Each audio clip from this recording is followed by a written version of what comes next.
Hello students, जो बच्चे NEET 2026 की प्रिपरेशन कर रहे हैं और जो बच्चे ट्वेल्थ में हैं, उन दोनों बच्चों के लिए मैं एक स्पेशल फार्मूला सीरीज लाया हूँ। जिसमें सबसे पहले ट्वेल्थ के फार्मूले में आपको रिवाइज कराऊंगा। फिर उसके बाद इलेवेंथ के फार्मूले रिवाइज कराऊंगा।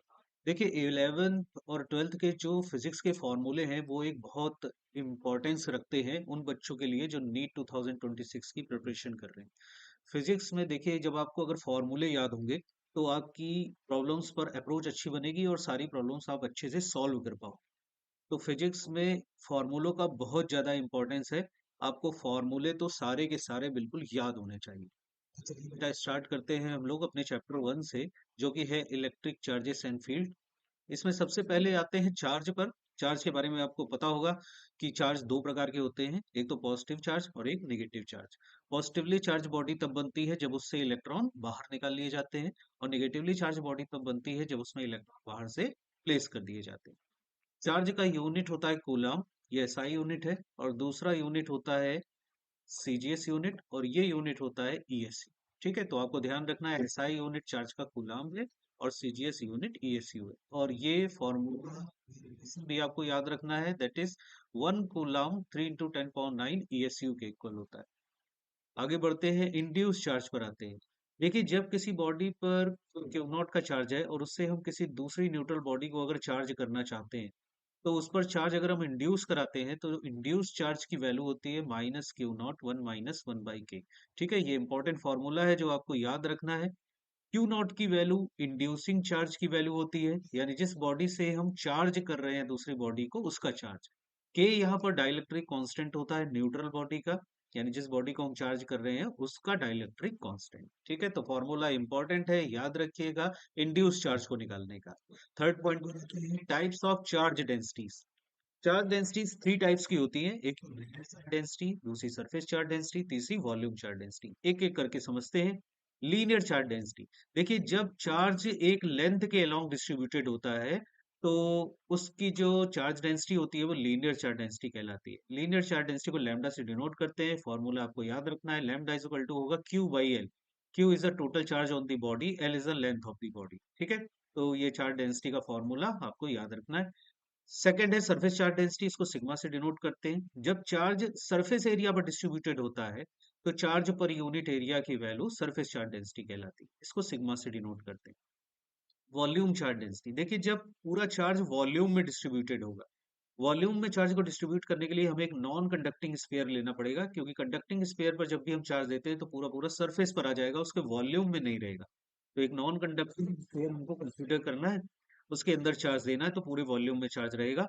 तो इसकी charge density rho will be equal to Q/V, यानी total charge upon total volume का रेशियो, इसकी वॉल्यूम चार्ज डेंसिटी कहलाती है। ठीक है, तो तीन टाइप की चार्ज डेंसिटीज हैं, आपको याद रखनी है, linear charge density, surface charge density और वॉल्यूम चार्ज डेंसिटी। ठीक है, क्लियर हुआ बेटा सबको। नेक्स्ट पॉइंट पर आते हैं, कूलॉम्स लॉ। कूलॉम्स लॉ में कूलॉम ने बताया था कि कोई भी दो चार्जेस Q1 Q2 अगर एयर या वैक्यूम में रखे हो तो उनके बीच लगने वाला force F is equal to K Q1 Q2 by R square होता है। K यहाँ पर 1/4 पाई एप्सिलॉन नॉट के इक्वल होता है, इसको कूलॉम कांस्टेंट भी कहते हैं। और न्यूमेरिकल सॉल्व करने के लिए इसकी वैल्यू 9 × 10⁹ यूज करते हैं। ठीक है, तो ये फॉर्मूला हो जाएगा, F इज इक्वल टू के को लिख देंगे 1/4 pi epsilon not Q1 Q2 by R square. इसमें एक टर्म है एप्सिलॉन नॉट। एप्सिलॉन नॉट को कहते हैं परमिटिविटी ऑफ फ्री स्पेस, और इसकी वैल्यू होती है 8.86 इंटू 10⁻12 के इक्वल। ठीक है, ये इंपॉर्टेंट है, ये आपको याद रखनी है। फिर उसके बाद अगर मान लीजिए Q1 Q2 चार्जेस के बीच में कोई और मीडियम आ जाता है, तो कोई और मीडियम अगर आ जाएगा तो यही फोर्स इस तरीके से चेंज हो जाएगा, 1/4 पाई एप्सिलॉन नॉट के times Q1 Q2 by R square. के यहाँ पर डाइलेक्ट्रिक कांस्टेंट है मीडियम का। अच्छा, इस डाइलेक्ट्रिक कांस्टेंट का एक और नाम भी है, इसको एप्सिलॉन आर भी कहते हैं, मींस रिलेटिव परमिटिविटी। और ये जो पूरा टर्म है एप्सिलॉन नॉट के, इसको एप्सिलॉन से डिनोट करते हैं, और एप्सिलॉन कहलाता है परमिटिविटी ऑफ मीडियम। ठीक है, तो epsilon equal to epsilon not के, और इसी को एप्सिलॉन नॉट एप्सिलॉन आर भी लिखते हैं। ठीक है, तो ये दो फॉर्मूले आपको याद रखने हैं, एक तो एयर या वैक्यूम के केस में और एक मीडियम के केस में। नेक्स्ट पॉइंट पर आते हैं, vector form of Coulomb law. Vector form Coulomb's law का मतलब ये हुआ कि जो फोर्स लग रहा है उसको वेक्टर फॉर्म में डिनोट करना। तो देखिए, मान लीजिए Q1 Q2 दो चार्जेस हैं और ये दोनों एक दूसरे पर एक फोर्स लगा रहे हैं। Q1 Q2 पर मान लीजिए F21 का फोर्स लगाता है, और Q2 Q1 पर F12 का फोर्स लगाता है। तो F21 जो फोर्स लग रहा है Q1 से Q2 के ऊपर, उसकी जो वैल्यू होगी वो 1/4 Q1 Q2 by R square के इक्वल हो जाएगी। और इस वैल्यू में हम उसी डायरेक्शन के यूनिट वेक्टर से मल्टीप्लाई कर देते हैं, जिससे ये वैल्यू वेक्टर में कन्वर्ट हो जाती है। ठीक है, तो ध्यान रखना है कि किसी भी क्वांटिटी को अगर वेक्टर में कन्वर्ट करना है तो उसका मैग्नीट्यूड अगर हमको पता है और उसमें फिर हम उस डायरेक्शन के यूनिट वेक्टर से मल्टीप्लाई कर दें तो वो वैल्यू वेक्टर में कन्वर्ट हो जाती है। तो बस इसी कॉन्सेप्ट को ध्यान में रखते हुए हमें वेक्टर फॉर्म में फोर्स को कन्वर्ट कर लेना है। इसी तरीके से देखिए, जब Q2 से Q1 पर फोर्स लगेगा जो कि अपोजिट डायरेक्शन में है, उसका मैग्नीट्यूड हमने निकाल लिया, वो वही होगा जो पहले वाला होगा, 1/4 Q1 Q2 by R square. और अब अपोजिट डायरेक्शन के यूनिट वेक्टर से उसमें मल्टीप्लाई कर देंगे, मतलब माइनस आर कैप से मल्टीप्लाई कर देंगे, तो वेक्टर फॉर्म में फोर्स की वैल्यू ये आ जाएगी। ठीक है, अब ये दोनों फोर्सेस देखो डायरेक्शन में एक दूसरे के अपोजिट होते हैं, तो इसलिए इनको हम इस तरीके से वेक्टर फॉर्म में रिलेट कर सकते हैं। F12 वेक्टर की वैल्यू माइनस F21 के इक्वल होगी। ठीक है, मैग्नीट्यूड दोनों के इक्वल होंगे लेकिन डायरेक्शन अपोजिट होगी। नेक्स्ट पॉइंट पर आते हैं, फोर्स बिटवीन मल्टीपल चार्जेस, इसी को सुपरपोजिशन प्रिंसिपल भी कहते हैं।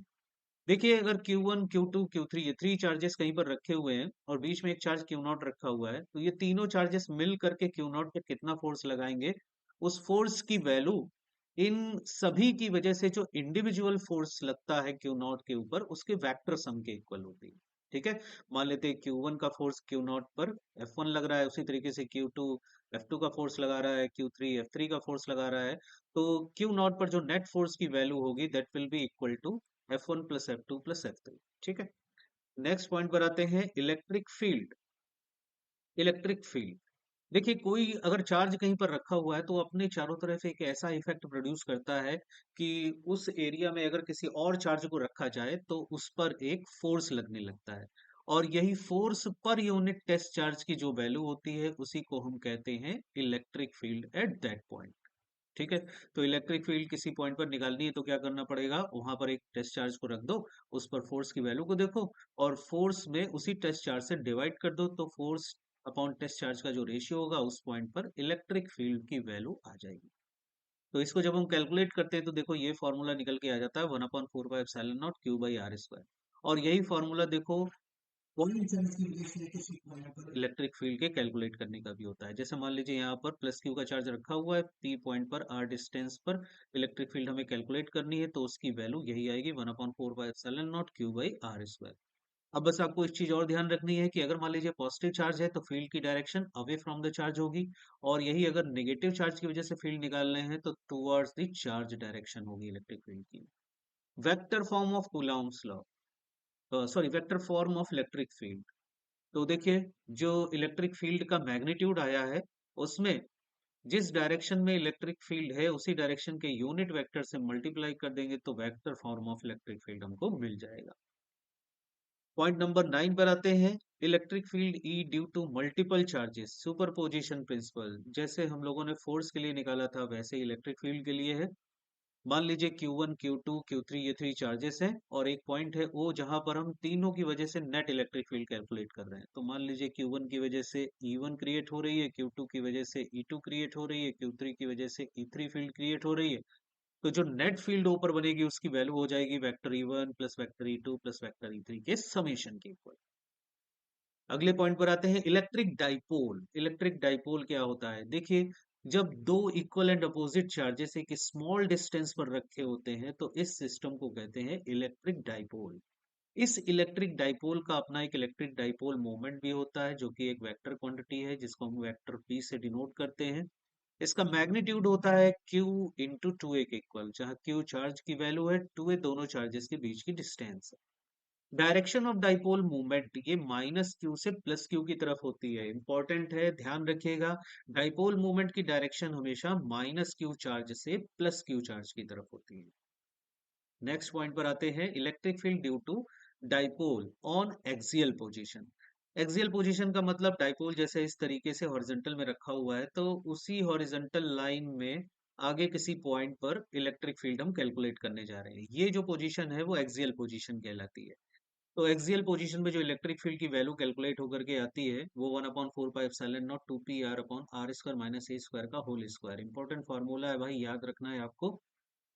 अगर r very very greater than a है, मतलब एक्सियल पोजीशन पर हम बहुत ज्यादा दूर फील्ड निकाल रहे हैं, तो फिर ए को हम आर के कंपैरिजन में निगलेक्ट कर देते हैं, तो यही फॉर्मूला बन जाता है 1/4 pi epsilon not 2p/r cube. दोनों फॉर्मूले इंपॉर्टेंट हैं, दोनों आपको याद रखने हैं।